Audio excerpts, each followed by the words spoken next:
Here we are. So this is our first session, and I'm excited to provide this information to you. Of course, we are Together for Resilient Youth, and we use the public health model to address underlying adverse experiences that can result in behavioral health challenges such as substance use, chronic disease, and violence by increasing resilience and reducing community risk factors through mobilization and collective impact. So what you're learning today is not necessarily what you need in order to form a coalition, but just to let you know that the coalition is behind the work that I do and the state recognizes. And so that's why it's Together for Resilient Youth. Raising awareness about ACEs can help in these areas.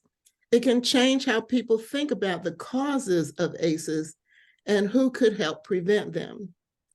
It can shift the focus from individual responsibility to community solutions. Reduce stigma around seeking help with parenting challenges for substance misuse, depression, or suicidal thoughts. And it can promote safe, stable, nurturing relationships and environments where children live, learn, and play. So this is the importance of raising awareness about adverse childhood experiences. Again, we have to change how people think about the causes of ACEs. Shift the focus from individual responsibility, because one of the things that I always say that you probably have heard me say is to ask people what is right with them instead of what's wrong with them. To ask, what are their strengths instead of just assuming that people don't have strengths at all. Promote safe, stable, nurturing relationships and environments where children live, learn, and play. So adverse experiences, there are several of them that we will talk about during these 3 sessions on adverse experiences. There are adverse climate experiences that and it's called environmental injustice. Drought, fires, climate change, pollution, COVID-19, floods are a part of adverse climate experiences. And as I said, you will receive a copy of the PowerPoint, information in the PowerPoint, and also a one-pager that will include all of this information as well. Then there are adverse childhood experiences that have to do with an incarcerated parent, homelessness, domestic violence, adolescent depression, maternal depression, divorce, emotional challenges, and I'll name them one by one so that you will have that information. The reason that we talk about adverse climate experiences has to do with things like Hurricane Katrina or other hurricanes such as happened close to home, where there were entire communities that were wiped out and still haven't been rebuilt in terms of the impact of adverse climate experiences. And even though COVID-19 wasn't weather-related, it wasn't fire-related, it actually did impact the whole community, the whole environment. And so that's why it's called adverse climate experiences. And then there are adverse community experiences that have to do with what happens in communities like poverty and violence, things like not having a job, no way to get a job, discrimination, lack of economic forward movement, lack of opportunity. And those are adverse community experiences. And then there are adverse cultural experiences that are things like genocides, what happened during slavery, colonization, forced family separation, harmful social norms, and segregation. And so these are things that impact the DNA, actually, of some ethnicities, such as Black people, Native Americans, Hispanic people, and Japanese people that went through terrible things. And so we're not going to talk about all of those tonight. That would be a whole lot. So this is how we will talk about adverse experiences and resilience. So tonight, our focus is on adverse childhood experiences. On the 23rd, we're talking about adverse climate experiences and adverse community experiences. And then on the 30th, we'll talk about atrocious cultural experiences. So we'll break it out that way.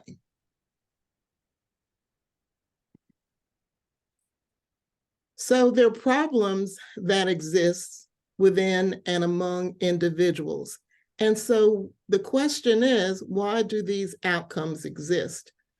And we'll talk a little bit more about the impact of racism and how almost all of these impact Black and Brown people differently and more extraordinarily than white people. But the question is, why do these outcomes exist? And what are the outcomes?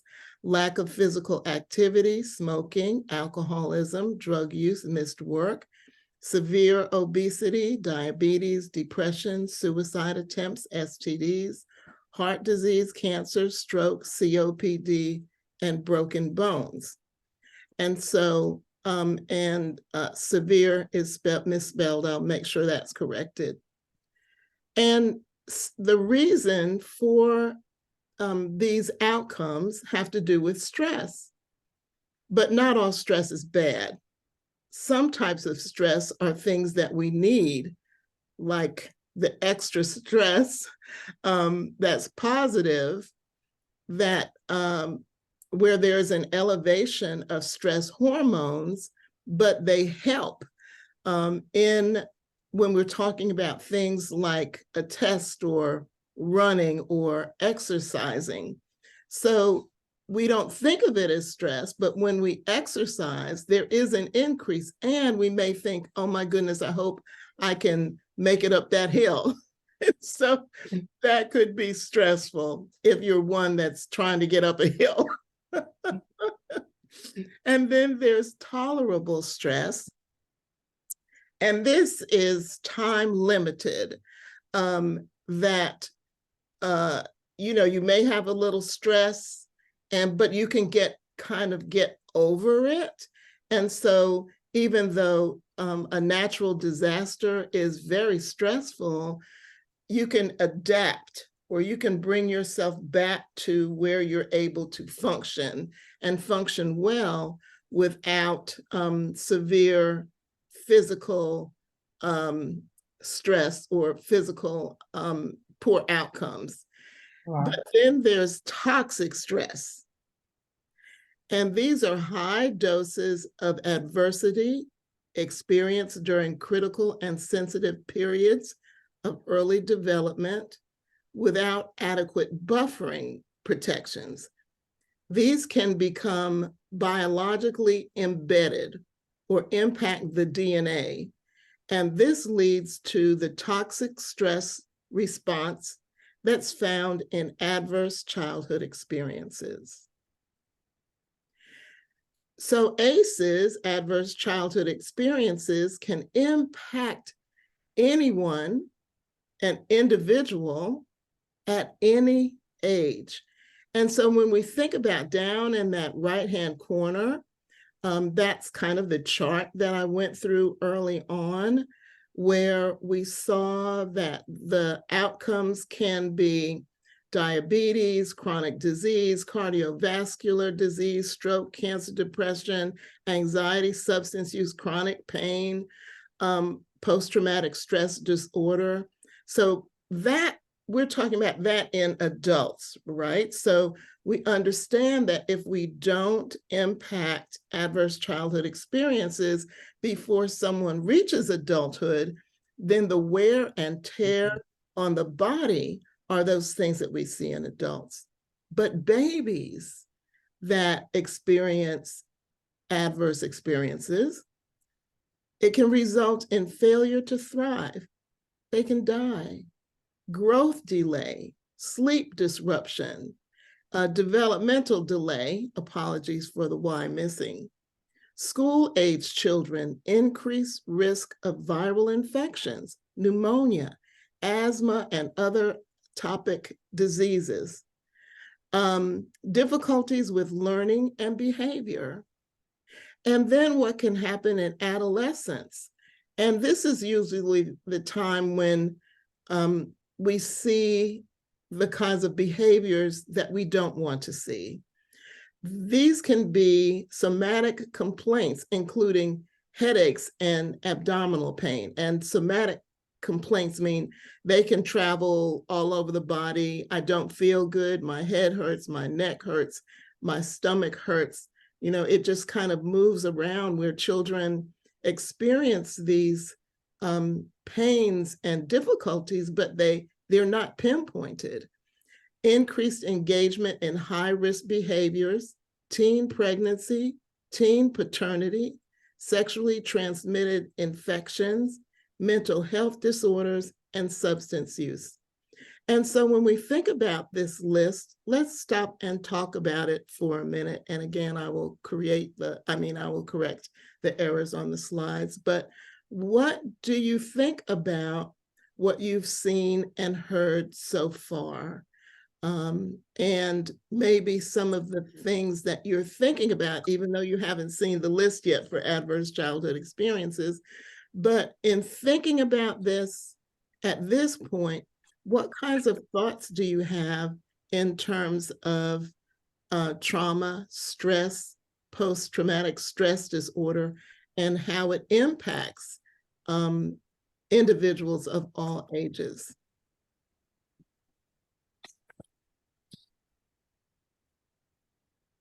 Oh, you can, yes, you can take it. Can you hear me? Go ahead. Okay. Alicia.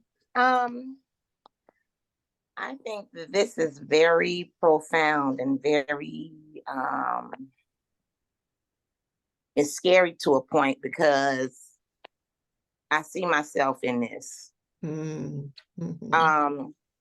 When it comes to the adult side, on the corner at the bottom right, mm-hmm. out of those 10, I experienced 5 of those. Mm-hmm. Mm-hmm. And it comes from my childhood, mm-hmm.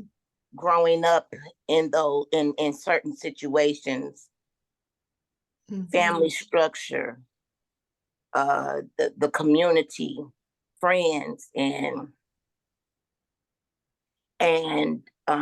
when you say it's embedded into your DNA, mm-hmm. oh my God, you know, somebody once told me, you got a lot of wrath in you, Alicia. That's what they call me, and who don't know me. You got a lot of wrath in you. And I'm like, you know, and I prayed, and I was like, Lord God, you know what? How do I get rid of this wrath? It's a part of me. Mm-hmm. That's almost telling me to stop breathing. It was a part of who I was, so I thought. Mm-hmm. And so it's just very, and then I see, because of what I went through and my own shortcomings, I always talk about myself because I'm not ashamed, but my own shortcomings, how I affected my children, mm-hmm. and how, even though the effect was there, I still try to pull them out from me coming out. Mm-hmm. And I'm trying to pull them out and give them different ways of coping. Mm-hmm.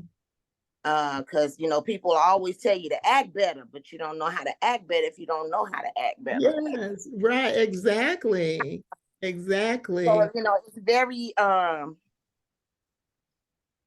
ooh, Yeah. I'm glad I'm taking it, taking this with you all, because the more that you learn, and and I internalize this. I'm just not learning for somebody else, but if you can see yourself in something, it's easier to be able to tell somebody else, and to be a testimony for somebody else, and to help somebody else, and to teach it. So absolutely. it's really profound.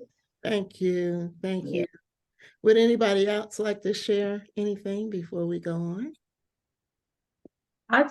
Am I on? Yes. Okay.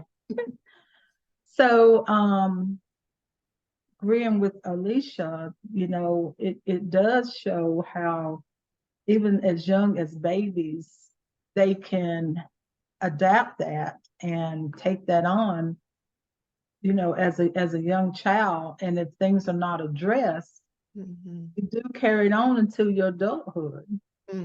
And how all these things can and do develop, whether it's the family or someone in the community, whether one has diabetes or all those symptoms, or different one of those symptoms, how it's not just, what am I trying to say?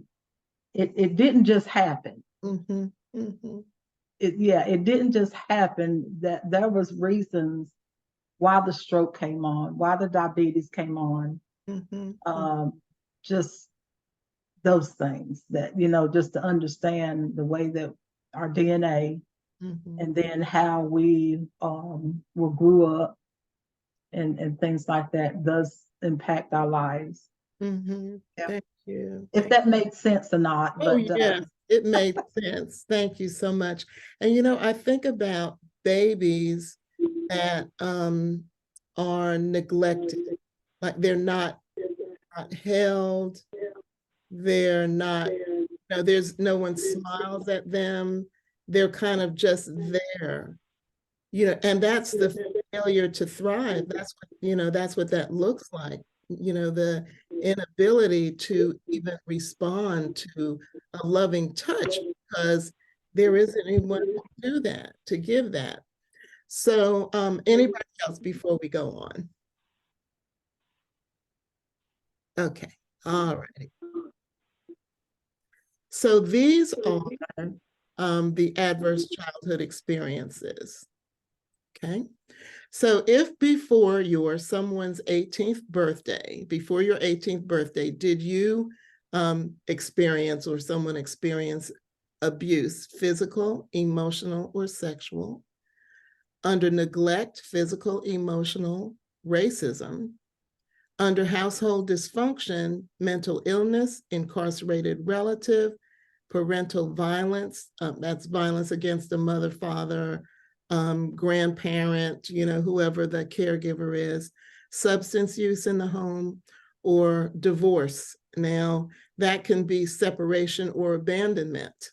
So there are many women who are single mothers. And so divorce is not what one would choose in this category, but abandonment, or that person not being there, not having someone to share the responsibilities of even raising a child.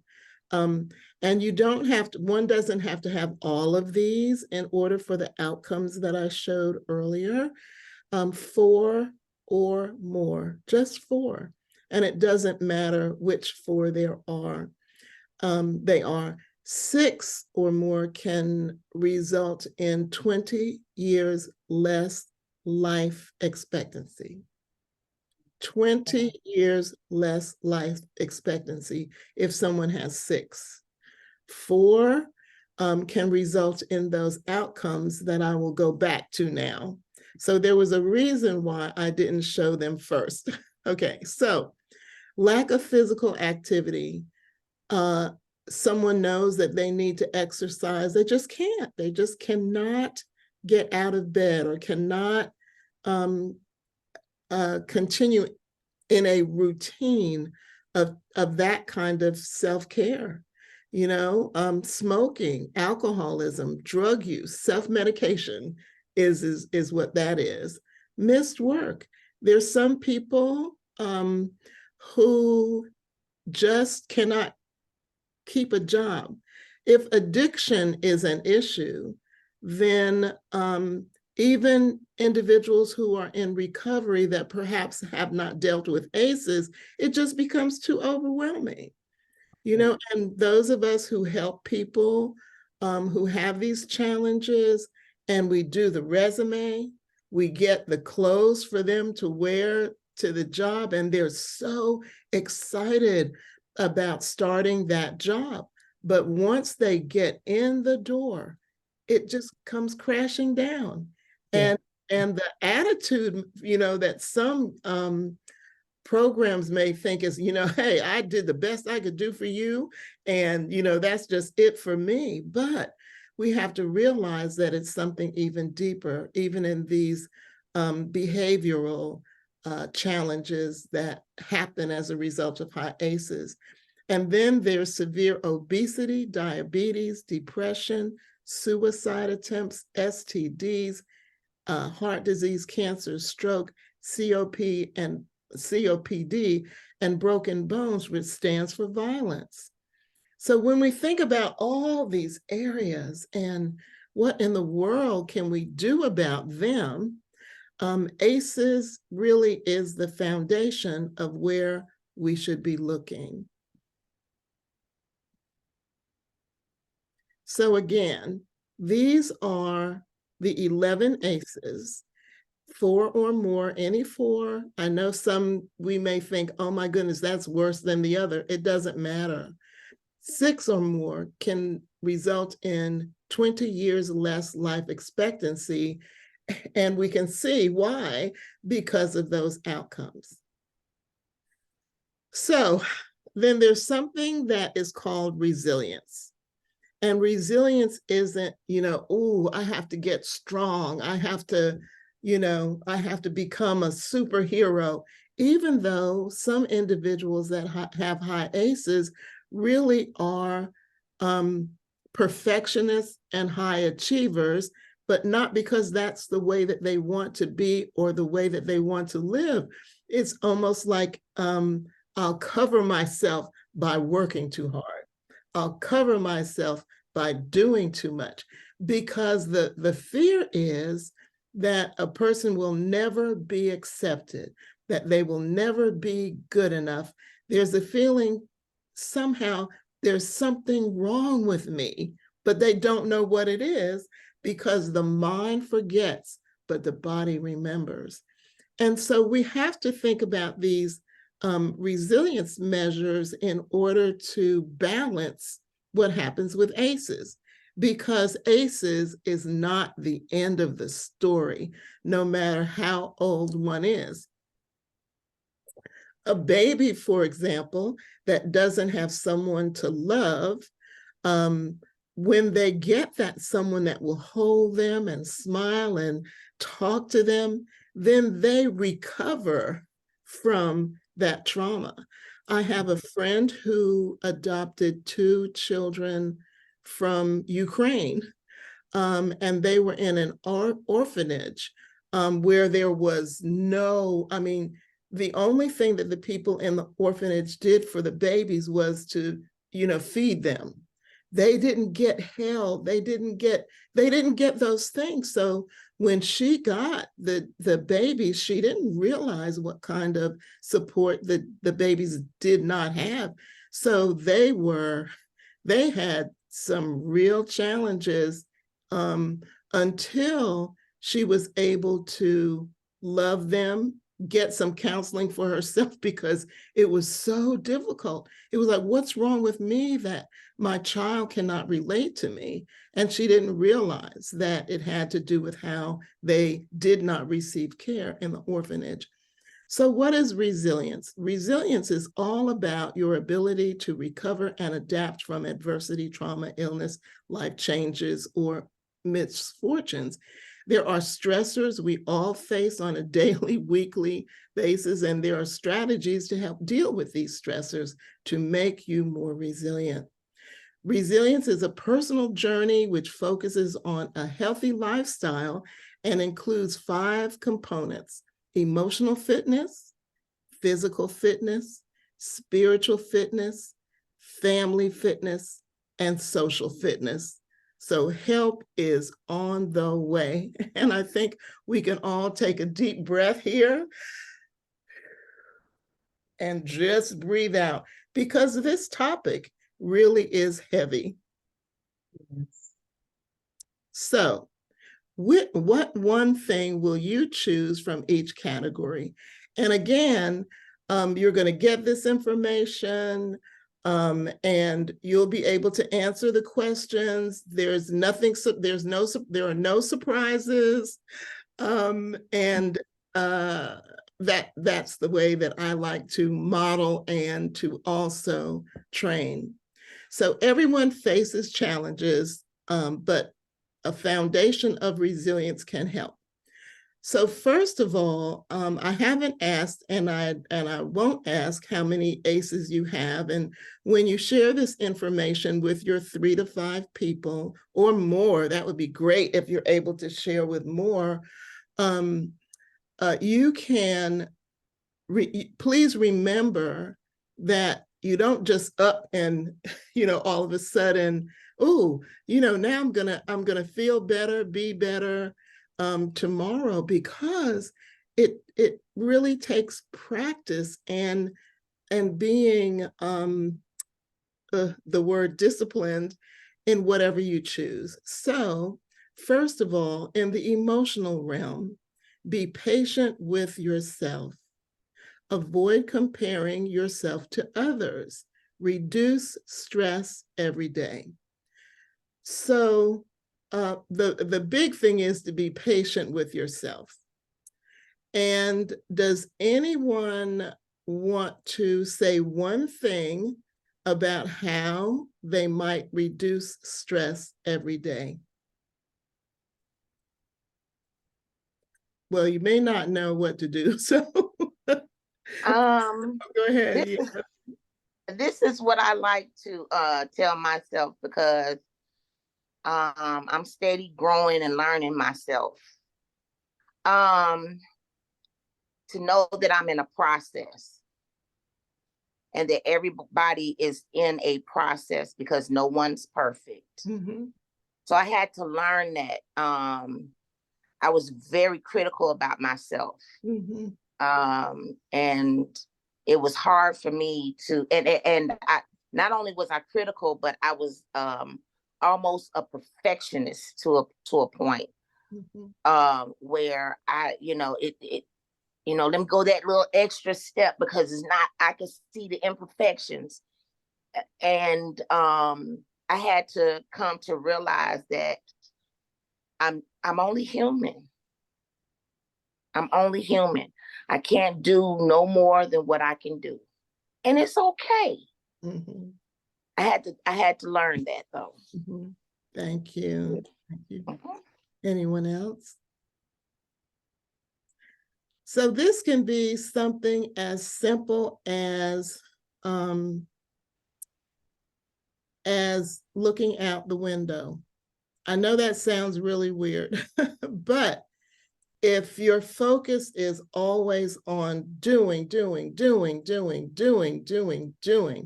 and you're not one who tends to take breaks or get up or walk around because you have to get it done, then literally, and according to research, looking out the window, if you're not going to go outside, which, thinking about taking breaks is a great thing, but looking out the window, focusing on the leaves moving in the trees, will actually bring your body back to a comfortable place.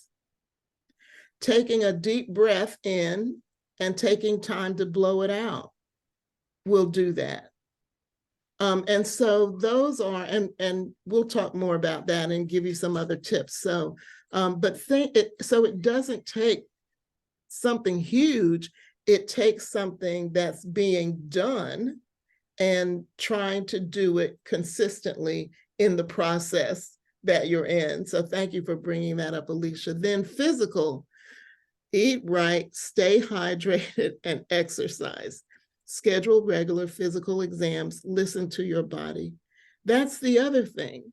Some people have practiced listening to their body, and they can feel when they're getting out of sorts. So that means we have to pay attention to our feelings and our emotions instead of just thinking, oh, that's just the way I am, or that's just the way they are. We don't have to be that way. So if we get agitated, if we get agitated, just agitated and upset with people and things, then that's not a good place to be in. And so we have to listen to our body about that. Someone walks into the room, let's say, and it could be your child, it could be your friend, it could be, your husband, your wife, and all of a sudden, this cloud comes over you for no reason. Well, first of all, you don't have to hold on to that cloud. You do not have to accept automatic thoughts as being your own, because automatic thoughts don't come from the individual. They come from an outside source. And if you look at it in a spiritual point of view, it comes from the enemy. When something says, you'll never make it, you'll never get a job, you'll never this, you'll never that, that's not something you would say to yourself. So, think, and even if you don't see it in the spiritual sense, then if a negative thought comes to your mind, then just say, I'm not going to think that. I know myself better, and I don't believe that of myself. And even if you think you do believe it of yourself, then say, I don't believe that. That's a lie. Just, and dismiss that. So, and then have faith in a higher power, join a support group or faith-based organization, take a break to meditate on what is important to you. And I have to say here that sometimes a faith organization may be the reason for your toxic stress, because of things that have been put upon you, or whatever the situation may be, that sometimes there's harm that comes from a faith organization that doesn't necessarily focus on forgiveness, the love of God, the relationship with the Lord. And so, be careful there as well. Social, maintain fulfilling friendships. One of the things that happens with high ACEs is that people withdraw from others. They don't take time for fulfilling friendships, because who has time for that? That's the thought. I'm too busy for a friend. So Jesus is my friend, so I don't need anybody else. But he has really allowed us to have relationships with other people that are fulfilling and helpful, because iron sharpens iron. I didn't need to go down this road, but this is who I am. So, us together will literally become a source of trust and friendship, because we don't have to say everything that's going on, and we don't have to talk about all those things. But I think we have an understanding that there's something that's connecting us, and we can feel comfortable in sharing with each other. Family, be committed to family members. Here's another situation where family members may be the cause of toxic stress. So there's nothing that is making you be around people who do not love you and support you. And you can be a part of a family dynamic, but not necessarily, be there all the time. I mean, that's something that you have to decide on for yourself. You have to be careful about that because there's trauma that exists in family relationships. Model family, healthy family behavior, engage everyone in affirming healthy conversation. And so these are some of the things that you can do, but part of your homework assignment is to identify one thing in each of these areas that can help you build resilience. Anything anybody want to share before I go on? And we're almost done, actually. Okay. So we're almost done. Okay. So one of the things I realized is that I sure am not giving you a whole lot of time to complete your homework assignments, and nobody raised their hand and said, what are you thinking?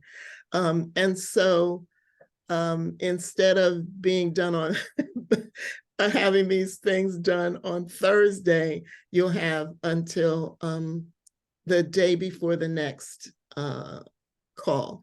So instead of October 19th, then October 22nd, and I'll send this out in an email. Instead of the 26th, the 29th, instead of November 2nd, November 5th, and that gives you, I guess, almost a week in order to get it done. And as I said, you're going to get a sheet with summary, and there's a video that I would like you to watch that's, less than, I'll say less than 30 minutes, but it's probably more like 15 to 20. And so the homework assignments are not stressful because we're talking about toxic stress, and I sure don't want this to be a situation of toxic stress. So I'll send that to you. So again, raising awareness about ACEs can help change how people think about the causes of ACEs and how ACEs can be prevented, shift the focus from individual responsibility to community solutions. In the work that I do around the state that has to do with resilient communities, it's about supporting everyone. So everyone has a responsibility in supporting others. And it only takes one person who says one thing, literally, that can change a child's life. Yeah, you may be the only individual that says something that a child will hold on to for their whole life. And they rely on that phrase, that sentence, you're wonderful, you'll grow up to be wonderful, you have all these talents. I mean, whatever. But every adult has responsibility for making sure that a child feels that they belong in the world, basically. And sometimes they don't get that from anyone. And so we put forth the effort to do that. Tomorrow night, when you're listening to our talk on teens in crisis and that kind of thing, you'll see how important it is for adults need help, that parents need help, that communities need help. But there's a way that we can all be involved in that. And we want to promote safe, stable, nurturing relationships and environments where children live, learn, and play. And so that's what's important for this session this evening. And 45 minutes, how's that? Did you think I was going to hold you for 2 hours or something? No, that's why we're taking this in kind of small bites. And so that is the end of what we have for this evening. But is there something else that you need clarification on? Something else that you would like to see again? Do you want me to go back through something? Or Do you have any final thoughts before we close? And I want to hear from everybody this time. So, Marcella, is that you on the phone? May not be Marcella, but there's someone on the phone. So if you would unmute and share a thought or two, that would be helpful. You're on mute, so you have to unmute. 919-452-0094. Who are you? Okay, if I don't know who you are, that's a problem. I would like to ask a question. Okay, yes. So if you could pinpoint or refine what the homework is, Mm-hmm. please. Yes. Yeah. So the homework assignment is to complete a couple of questions. And again, you'll get all this information. So a couple of questions on the slides that you see. So Okay. yeah, so for example, and you have this in front of you. So for example, why do these outcomes exist? So you can pick one: alcoholism. Alcoholism exists because of high ACEs, and self-medication. And you'll have that information. Okay. Yeah. So you'll just go through, and so question or answer: is all stress bad? True or false? False. It's Okay.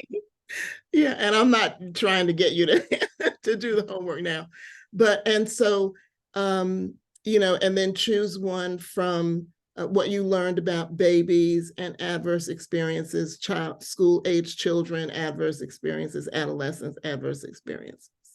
Okay. Yeah, just that, and then one of the things we started with is that you should identify 3 to 5 people that you'll be able to share this information with.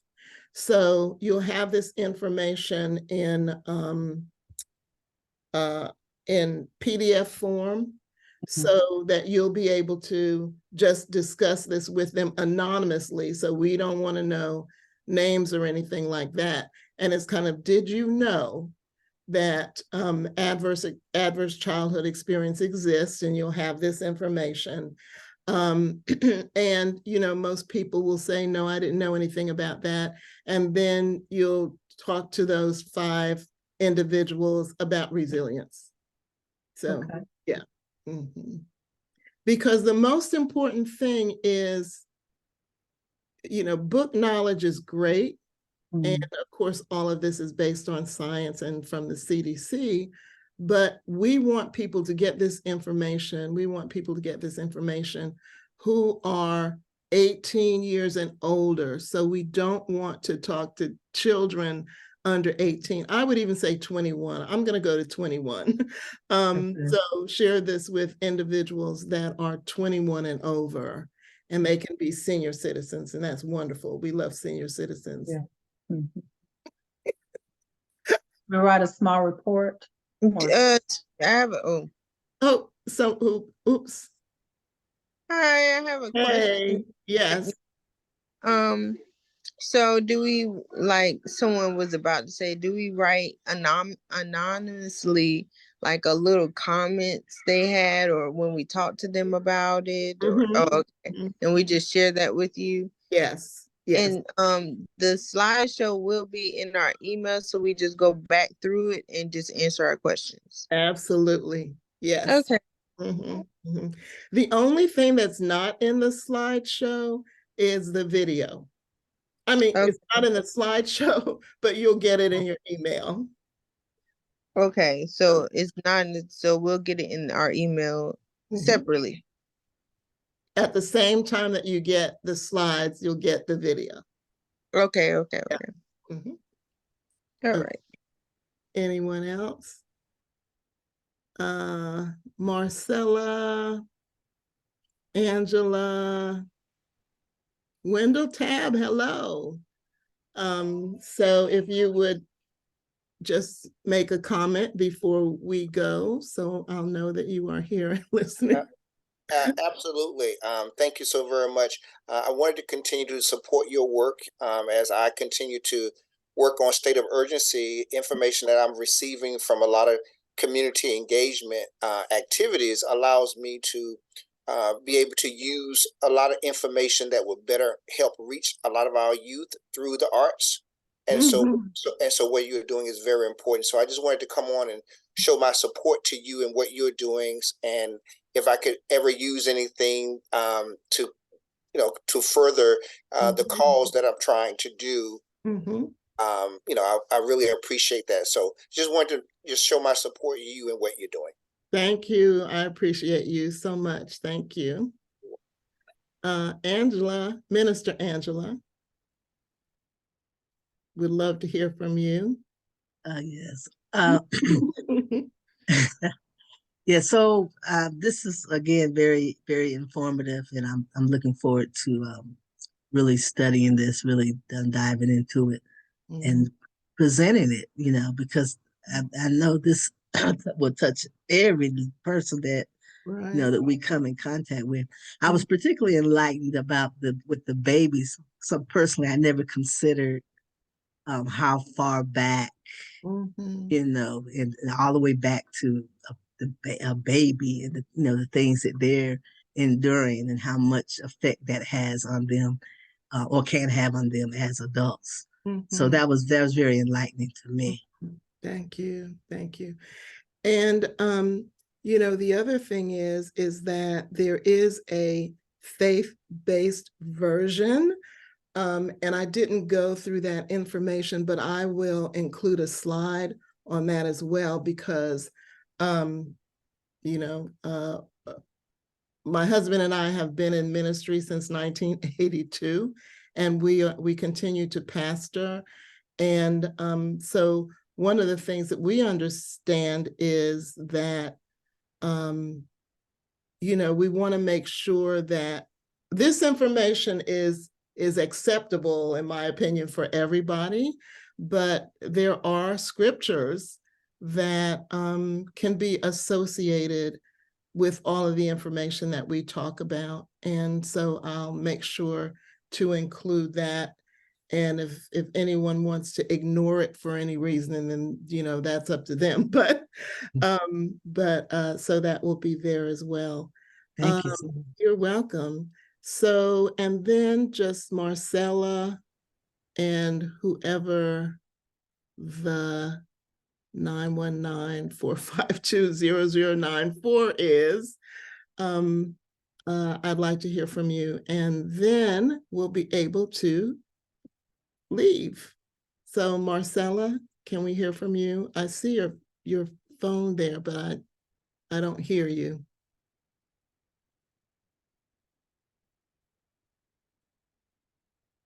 And who is 919-452-0094? Dr. Boom, I think Marcella did put something in the chat. Oh, thank you.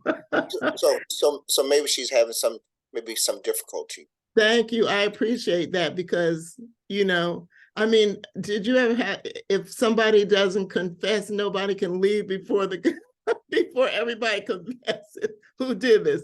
Oh, okay, Marcella, thank you. That's your number. And I appreciate everything you said. Thank you for this info and a chance to be a part of this. My family info meet. Oh, I see what you're saying. Having a lot of problems with desktop. Well, I'm glad you're here, Marcella. So it's okay that you're having problems with desktop. Okay, everybody. Thank you so much. Blessings. And I'll see you next time. Thank you. Good night. Bye. Thank you. Okay. Good night. Thank you. Bye.